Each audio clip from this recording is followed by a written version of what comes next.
Good afternoon, everyone. I hope you all had a good lunch, and I can see those people who are really serious about money are all here because we're going to talk about strategies for nuclear financing in this panel.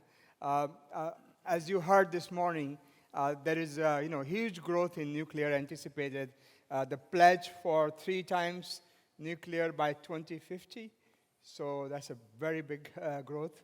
And of course, that's going to require a lot of financing. So what we're going to do in this panel is to see where that money is going to come from and what are some of the constraints and opportunities for that financing. And I have 4 great panelists here. So I'm going to start with Chairman Sung from KEXIM Bank. So Mr. Chairman, maybe just introduction of KEXIM Bank to our audience and your role in nuclear energy? Yes, I will. Can you move the microphone close to you and make sure you... Yeah. Thank you, Dr. Atul, Arya. Yeah. Good afternoon. My name is Yoon. I'm from KEXIM Bank, official export credit agency of the Republic of Korea. Thank you very much for inviting me to this fantastic panel. I believe nuclear energy is one of the top priority agendas for this year's COP. It is my honor and pleasure to speak at this important gathering. For those of you unfamiliar to KEXIM Bank, we support export of Korean goods and services, and also Korean companies' cross-border investment with the loans and guarantees. I'd like to think that we play a crucial role of providing financing for Korea's overseas activities. Our support for Korean companies and their partners in the global market is an important part in the export-driven Korean economy. Especially in nuclear energy sector, supporting nuclear energy project is one of our key priority goals. Mm-hmm. We are aligned with the government's efforts. We at KEXIM Bank try to add value to our government's initiative for energy transition. Nuclear power is regarded as a reliable source of energy in our goal to achieve carbon neutral by 2050. We expect our financing to nuclear sector will increase continuously. Thank you very much for that introduction. We'll come back and talk about what you're doing here in the region. Sophie Mourlon, you're Director General, Ministry of Energy and Climate Change in France. And of course, France has a long history of nuclear energy, a big part of your energy mix. Last year, your president announced, I think, up to 6 new reactors and studies for the 8 after that. So tell us how that is progressing and how do you see financing for nuclear in Europe more broadly? Thank you. Thank you for inviting me in this panel. I think we'll be tackling, as you said, being serious about money is something important in the development of new nuclear facilities around the world. As for France, as you said, nuclear is already part of our mix. It has been for a number of decades now, and our president announced a program of 6 new EPR reactors and studies for 8 more. We're progressing under time and schedule. Well, the utility is progressing on time and schedule. The public consultation were done last year, at the beginning of the year, and the permitting is now underway for the first pair, and the siting studies and everything required is going on for the next the next other pairs. The sites have been announced, so I think the way is clear. Studies are underway for 8 more units. For financing, what's fundamental with these projects, what we have seen for the last projects that were made around the world and in Europe in particular, is that since the projects are so big, construction time is long, but also operating time is so long, the intervention of public support or public financing is essential to de-risk the project and also lower the cost. Yeah. So that's why for France we are considering public intervention for the program, especially focused on the beginning of the program. Maybe we can come back to that later, but of course, if we're talking about series, or if we talk about SMRs, which will be even bigger series, the importance is to have public support at least at the beginning for development and for the first of a kind for the construction to de-risk the project. So we will have a public intervention. It's under discussion nationally and with the European Commission, since we're in the European context with a number of rules, with the main objectives of de-risking the project, lowering its costs, and securing the good run of the program, which will, I mean, the construction of all 6 will go all together with the permitting, siting, construction of all 6 will go along over 15, 20 years. So that's a long time you have to plan for. Only governments can really ensure the risk over that period of time. So can you say briefly about a broader European picture? Yes, well, there's reflections and a good discussion at the European level. Some of you may know, at least our European colleagues, that we have had extensive work about redesigning our electricity market design rules, with, among others, the objective to secure investment in low-carbon technologies, renewables and nuclear, to allow for public support under the form of contracts for difference or PPAs, and allowing that across Europe for the development of all low-carbon technologies. A number of other countries are considering projects within the European Union, such as Poland and the Czech Republic, and we're working closely with our colleagues, and also in continental Europe with the UK under their own rules. So this vision that the intervention of governments are required to secure the projects, to secure investment in a well-functioning electricity market. Otherwise, I mean, it's well-functioning in the short term, but since the projects are for so long, the good functioning of short-term market is not enough to secure financing. So this is an important point that, as you said, governments provide the continuity at the beginning also, and also lowering the cost of capital. So Dario, I want to come to you. You have a rather interesting background. You were in the private sector, now working for the United Nations. What is your sense? We always need some government money to get going, but the private sector should come in. I mean, with the tripling the nuclear, government can't do anything, right? I mean, can't do everything, I should say. Yeah, no, absolutely. I think, it has always been a private and public partnership, and will continue being so. And the reason why the private sector cannot make it without the public sector are various. If you look at large reactors, you have a very large capital investment, a very long period of construction, and a very long period of payback as well. That's right. And so for that, any private sector participant, financier, will be looking at some sort of government guarantee, either from an export credit agency, as we heard from chairman of the KEXIM, or some other sort of support for those financiers, simply because the tenors of those loans are so long that they need to have some sort of, it's very heavy on the capital of the banks. If you look at bank regulation right now, depending on what sort of financing you're doing, you have to set aside a sum of capital. The longer is your loan, and the more risky is considered the loan, the more capital you have to set aside for that specific loan. So from a banking perspective, financing a 40 years loan for a very large reactor to a private operator is extremely costly. And that would, in the financial conditions for the loan, would be extremely costly as well for the operator, making the whole project basically impossible from a financial perspective. So here you have governments which can provide guarantees and lowering that capital, because if you are lending against a government guarantee, or if you're lending to a government, the capital you set aside on your balance sheet is much lower. And therefore that makes the operation possible.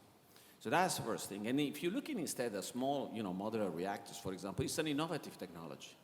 And typically lenders are relatively cautious and relatively prudent when it comes to new technologies, and so they need some support. You have forms of blended finance, for example, to develop those and make that happen. We heard the chair of US KEXIM before as well. She talked about, the support that they are giving for transactions in Romania and in Poland to support the development of that technology. Once that technology becomes mature, then in that case, the private sector gets more relaxed and gets more, it's more used to those sort of transactions, and they can take it on.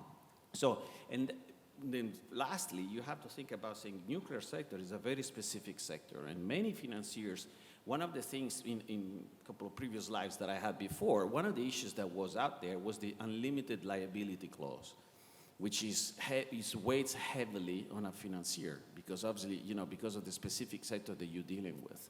This one, and very few actors in the financial markets can take, and these are countries can take those risks, because countries, they are there forever. They cannot go bankrupt, really, countries. And so those issues make sure that the role of governments and international financial institutions made up by governments is crucial for the development of this industry and these technologies, including innovative technologies and the deployment at scale of these industries for the reasons that I just mentioned. So you're bringing some, adding to what Sophie said about what's happening in France, broader perspective, and particularly when we see SMR technology coming up, the things may change because the financing needs will be different, but right now the technology is yet to be proven. Simone Rossi, from my kind of sitting back as an analyst, what I see is no shortage of money going into renewables. Any amount you want, you can have it tomorrow. But the nuclear still seems to be kind of bit more difficult. So tell us your experience, and you're actually running nuclear. So how are you seeing this world? First of all, I go back to a session this morning. There was a person from Austria that talked about referendum. So I have my personal history also. I'm Italian. So November 1987, the Italians voted against nuclear, so to speak. So we had to shut down operating stations, brand new, and we left Montalto di Castro 80% built, abandoned. So catastrophe. I remember I was 19 years old. I felt it was just, suicidal. And so today I just wanted to pay tribute to the EDF group, which allowed me to go back into the nuclear sector unexpectedly, I would say, and to have responsibility in this sector that I believe into a lot. And I think that the fact that the renewables get a lot of money is great. The problem is how to get more money into nuclear, right? Yes, exactly. So, and I think there are three things that we need to work on. The first is the image of nuclear. Events such as this one are perfect, of course. Personally, I think that we have a duty, all of us that we are here, I think we have a personal duty to articulate the narrative of nuclear. Nuclear is not perfect, it's not a panacea, but it's a very useful tool. I have a personal formula that I share with you free of charge. I used a formula which I call SPACE. SPACE as S for sovereign, P for proven. It actually works. A for always on, so unlike those who are variable. C for compact, lots of energy in a very small place, and E for employment. So this is all in addition to net zero, and I find myself having to repeat time and time again to basically every person that I meet, including my neighbors. So I think it's important because investors don't want to be associated with something that they are a bit concerned about, So I think we need to be very outspoken, balanced, but to clear the image of nuclear. That's ingredient number one, fundamental. The second ingredient is committing to a program. So Sophie has illustrated very well the wise decision by France to say, okay, we're going to launch a new program. It's going to be 6, it's going to be 14, whatever it's going to be, based on repetition. In the UK, maybe on a slightly smaller scale, but we are building Hinkley Point C, Unit 1 and Unit 2, and we would like to do Unit 3 and Unit 4.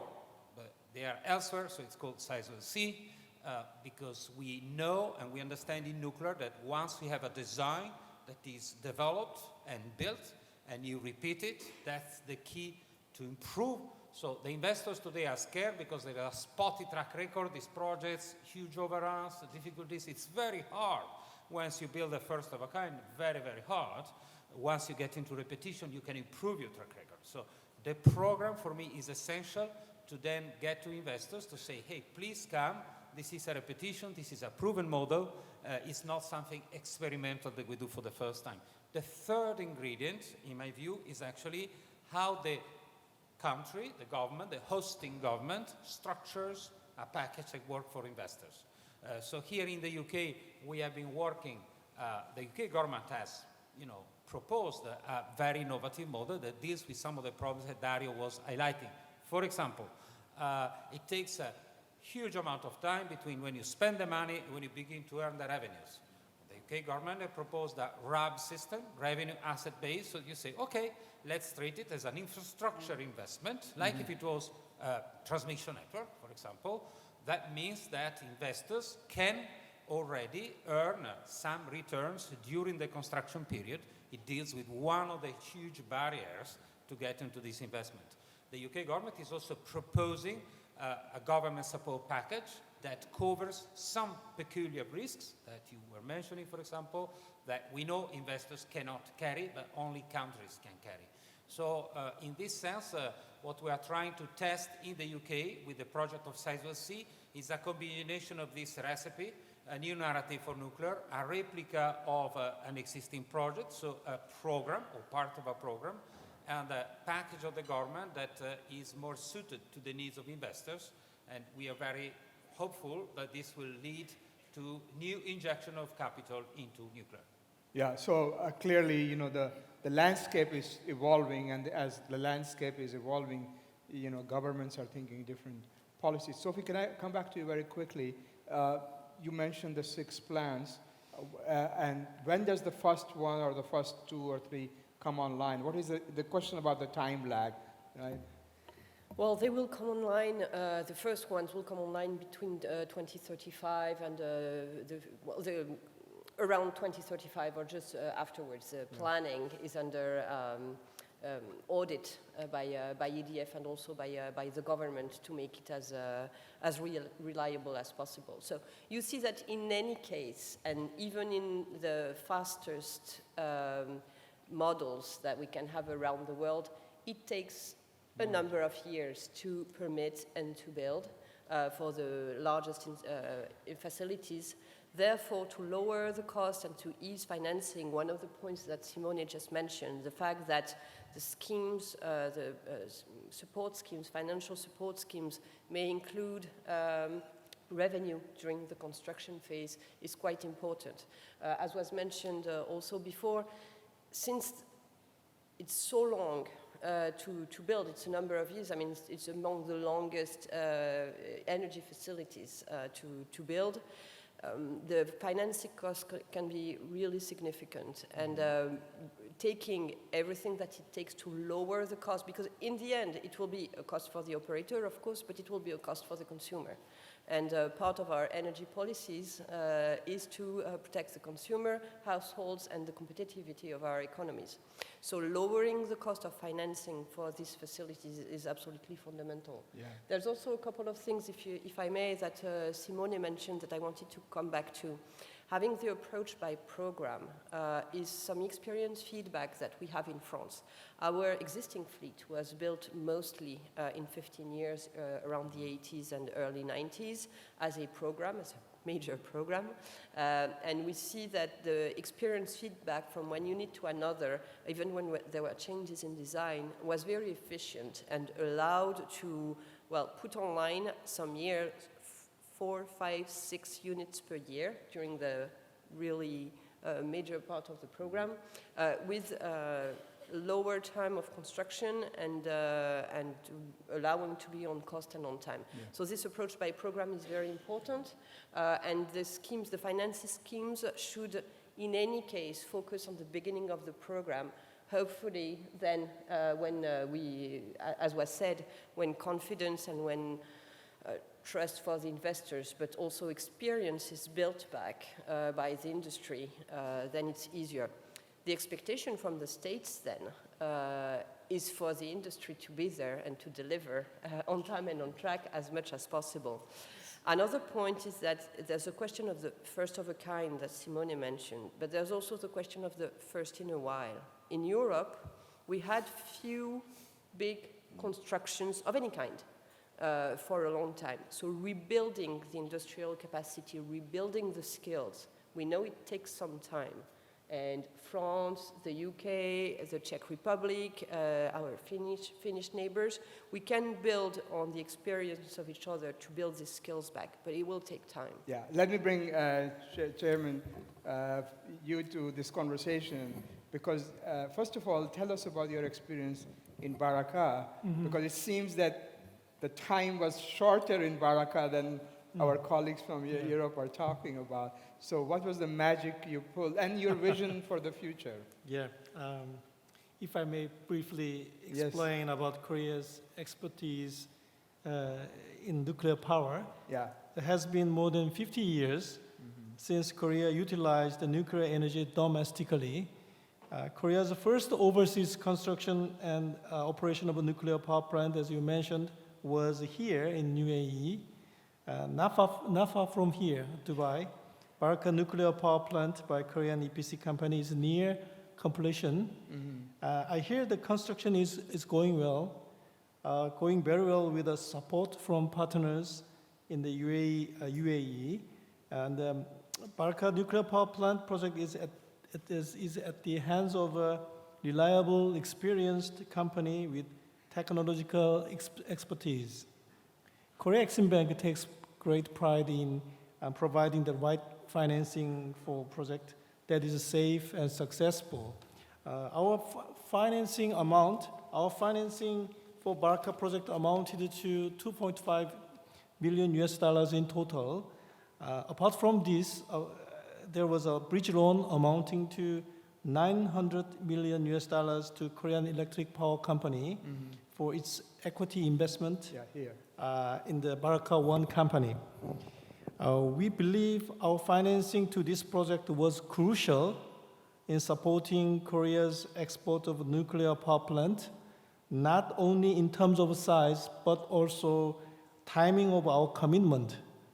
Our engagement and commitment from very early stage of the project was a kind of a catalyst in Korea's export of a nuclear power plant. So far, three reactor units have already started commercial operation. The fourth unit, I heard, was given a license to operate by the UAE authorities. So it will start commercial operation very soon. I'd like to mention that the Baraka project is viewed as a success in the market. It is on time and on budget, as you mentioned. This was possible thanks to a harmonious collaboration between Team Korea, which is a group of many companies as one team, and ANEC of the UAE, sponsor of this panel. In conclusion, the Baraka nuclear power plant in the UAE is the first ever nuclear power plant to be constructed in this region, Middle East. It is also a symbol of successful collaboration between Korea and UAE. Nuclear power project is typically funded by the government. So Baraka sets a good example of successful ECA financing to the nuclear sector, I believe. So you think, Baraka from start to end was much faster, right? So you think that can happen elsewhere, or it was unique to UAE? But if you go as Korea, all the companies to other as parts one of the team. world, as one team. Yes, I think it's due to the closer collaboration between the Korean one team and the ANEC, the sponsor. So that's the very reason for smooth completion on the way. So maybe one quick follow-up because it came up earlier. SMR. So you think the world will look different if we are doing? What's your vision for SMR? With regard to SMR, as you may be aware, there's still SMR is the new technology development is underway. But the SMR sector is also included our priority list. Multiple number of Korean companies are hugely interested in participating in global SMR projects. And they are very active to collaborate with the state-of-the-art SMR technologies in US and in US. Korea is also actively engaged in developing its own ISMR model. The I means the innovative ISM model. And we are now supporting the development. So if they are able to export the Korea's own ISMR models, we will absolutely support them too. You're positive. So we heard about it for those in the audience who were here in the morning from GE, also very positive on SMR. So Dario, what's your thought on SMR? And just this question about, as Sophie is saying that it's going to take such a long time, could that be squeezed if we have SMR? Well, it has to be squeezed if we want nuclear to be a solution for the decarbonization, because you cannot wait 20 years to decarbonize our energy systems. So we want to decarbonize now. Why so much money is going into the renewable energy? It's because it's the quickest and the cheapest, it's there, proven technologies, private sector, no need for government intervention, except in, eventually in certain emerging markets where you have high political risk. But apart from that, it's quickly deployable, small scale, it goes very fast, and it's the solution at hand to decarbonize our energy systems. And we need, for those who went to COP, they heard that we need to decarbonize yesterday, actually. I mean, this conversation should have happened 10 or 15 years ago, actually. And if you want nuclear to play a role in the decarbonization energy system. So if you want that technology and SMRs, on paper, at least for now, they look like a potential technology because of their reduced time, easy modular deployability, if you want, and as well the capacity of being smaller, and therefore, it's more easy as well installable from that perspective. They have the potential to be a decarbonizing technology with possible. And the capital requirement will be lower. Capital requirements much lower. They can be used, for industrial purposes, for the production of hydrogen, for example, or for the hard-to-abate industries. There are certain sectors where decarbonization is very hard. Yeah. Shipping is one, aviation, cement, steel, et cetera, et cetera. That, certainly people are looking at hydrogen, and then the question is, how do you produce that hydrogen? You have all sorts of discussions around that. Electricity, certainly the electrification of transport and electrification of many industrial processes and heating and that kind of stuff will triple. And, I think in one of the panels this morning, they say, quadruple, quintuple the need for electricity going forward. We're projecting that by 2050, 60% of the energy needs of the energy mix will be electricity as opposed to 2025 today. So that is a massive increase in electricity, which will displace some of the fossil fuels that are currently being used for some of those uses that I mentioned. For that, nuclear has a role to play, but if we can deliver on time and if we can deliver that electricity in a low-carbon environment quickly, because otherwise it's not a solution. It will be too late by when we get that. So, Simone, I want to get you on the SMR conversation before I come to Sophie. What is and you gave us the roadmap of we need these three things. Do you think we can do things faster? I can maybe respectfully disagree, Dario, with your latest conclusion, because I think that, of course, if SMRs or other solutions prove to be faster, they also welcome. The bit I don't agree with is to say it's too late, because the emissions, there are 50 billion tons of CO2 that go up in the atmosphere every year, and it's not going to be with a coffee spoon that we're going to resolve this problem. It will require also large actions, including large nuclear, and it's a huge marathon. It's a huge marathon, and so Of course, the faster the better, and I agree we should have had this conversation, I don't know, 20 years ago, whatever, but let's not discourage ourselves, even if some investments take a long time, they can still be part of the mix. My other comment is to say I'm quite optimistic, but we also need to be careful. We have a private joke, if I may say so, in our company. We are building Hinkley Point, and we know the difference between Hinkley Point and PowerPoint. Sometimes the difference between the reality and it's fairly straightforward to say, we've got this concept here, it's good, etc., but the devil is in the detail, like in anything, and particularly, I would say, in nuclear technology. So I think we need to be, to dare, to explore, to test new products, etc., but we should be cautious, I would say, in between what's proven and what will take time, maybe, to be proven eventually. So that's just a word of caution. But for the rest, I'm quite optimistic, to be honest with you. This event, you could pinch yourself to say, is it real or not that we are doing this here in COP? The vision that the Emiratis had several years ago to say, that's what we're going to do, these guys come, etc. So, this is all happening. Others have made is that, there is PowerPoint company, which is on the PowerPoint, but actually real companies have to put steel in the ground, and that takes time. Sophie, I give you the last word on this question of time, right? I mean, you kind of started the debate by saying it's going to be 2035. But are there things you think, given that you're building so many of them in France, just take the example, can you do faster? And what's your vision for government's role down the road as well? Yeah. Yes. Well, I think first I can try to reconcile Simone and Dario. Because we need to decarbonize a lot and fast, I think we should not discard any option. And all the options are really, which decarbonize non-fossil options on the table, have to be developed. All of them together in parallel.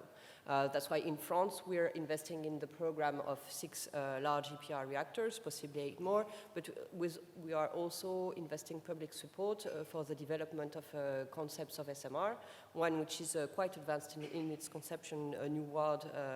It's a PWR reactor, quite mature technology, developed by EDF and quite advanced in time, and also supporting innovation in a number of other new concepts with other possibilities. All of that in parallel, and I think it's really important to do all of these. Can we do faster? Yes, I think we can do faster. I think I mentioned the fact that one of the reasons why it took longer than we would want in France, in Flamanville, in Finland, is that because in Europe, for a long time, there was no more experience of big work sites of any kind, nuclear or any kind. And I think we can do faster, and we will do faster with a number of ingredients. As was said, it's the case for Korea, it's the case for France. We have a team of companies with all the value chain and all the technology in hand for the whole life cycle of the power plants. So the companies and the strength of the companies is there. Then it's a good connection between the companies of the nuclear value chain and the capacity in the given country where you build for handling a big construction site. And it's the connection and the good work between both which makes the success. And I think that as we are restarting projects over Europe, over the world, the capacity building that is there will allow to go faster. And we can see that in economies where this construction capacity is there, it went faster. So we are rebuilding that in Europe, and since Europe is a very small geography, I think that the experience from Finland, from the UK will help France, the Czech Republic, and Poland to go, because we are sharing, in fact, the industry. This is also the reason why Simone mentioned employment. Nuclear brings employment locally. Because the construction sites are big, so during construction phase, but also during operation phase, with maintenance, with operation, it brings employment locally, and that's very important. Maybe one last point about financing, if I may. If we look in Europe and also outside Europe, it's very important that the banking system and that the semi-public banking system is involved in nuclear. At the European level, for instance, we feel that it's very important to have the European Investment Bank, the European Bank for Reconstruction and Development on board for nuclear. Today we see that even though in some cases it's not written rules, but the practice is that they are very present for renewables, not very present for nuclear. We think that to make the possibility of building on nuclear over the world for decarbonization, we need this close to public banking system present for the financing of nuclear sites. So it's not a straight line, right? It's sort of multi-dimensional picture here to get nuclear projects in the ground, because you need, as you said, Simone, public support, we need financing, construction period is long, so somebody needs to pay back. It's not like renewables, which can pay back very quickly, and capacity building. Jameson, if I can come back to you on people, and also the point about having construction expertise. It seems in Korea you have an advantage because you do a lot of construction, your ships and offshore plants and everything. Yes, Korean companies are very good at the constructing power plants, whether it's a nuclear or conventional. Yes. They have been very shown a competitiveness in terms of price and quality and timeliness and everything. But I think it's so that's why we are behind them, supporting them to win the projects around the world, including the Europe and the Middle East and many countries. So in that regards, I think our success in UAE is a good, I think a good benchmark, and we want to replicate the success story in other countries. With the help of the top companies like EDF and GE and many other top players. So maybe there is a kind of a marathon race happening now with Korean team, the French team, the American team. Multinational teams. Multinational teams. That's a very nice way to put it. I'm going to give the two of you in the middle quick comment. So a year from now the big announcements are all over now. We go back home and then come back somewhere else for COP in 12 months. What do you think, what will you hope to see? So maybe you start with you, Dario. What's 12 months future look like? It's not very long time, I know, but still. Right, yeah, it's not a very long time. I think it's, war is, I think, the points that we discuss here to be addressed, because I think it's very true what you said, Serge, about, changing the narrative around nuclear, and it's starting now. It has started recently with the pushed by the environment more than by the industry itself, because what's happening in Europe with the issues around energy security has suddenly shown a different light on nuclear. And I think it's now, as you said, I think in a year's time, people will be looking at, so what happened, from the declarations, what actually concretely happened now. And we're taking this year is the first global stock take that the United Nations were doing at global level. The results will be out by the end of COP, and that will tell you where we are. In a year's time, then people will say, okay, so what did we do in this year? And what I would like to see is what are promising technologies, much more advanced, deployed or on the verge of being deployed at scale, and then some of the issues that have been raised here have some concrete solutions behind them. Yeah. Simone? For me, it's very simple. 1 year from today, I would like that we add 2 more reactors in construction in the world, the reactors of Sizewell C. Very good. Sophie, maybe I give you the very last word. Thank you very much. You asked me what governments can do to enable the rise in nuclear projects. There's one more thing beyond financing that governments must do. It's give visibility. Giving visibility to the industry, giving visibility on their energy policy is fundamental for the projects to rise. And as we are here at the COP, I think that giving visibility on the true commitment to phase out fossil fuels and to get to decarbonized technology is a fundamental visibility that should be given. Yeah. Well, thank you very much. I think that what my takeaway from this panel is that, first of all, a lot of commitment. It takes time, and as I said in the morning, it takes a village, but everybody is committed, and if you can go faster, it'll be better for the world. As you said, we need to be, it should have been done 15 years back, but we can always look at hindsight and say it could be or it should be, but here we are. Right. Thank you very much. That was a great conversation. Thank you for your time, and thank you for coming here. Please join me in thanking this panel.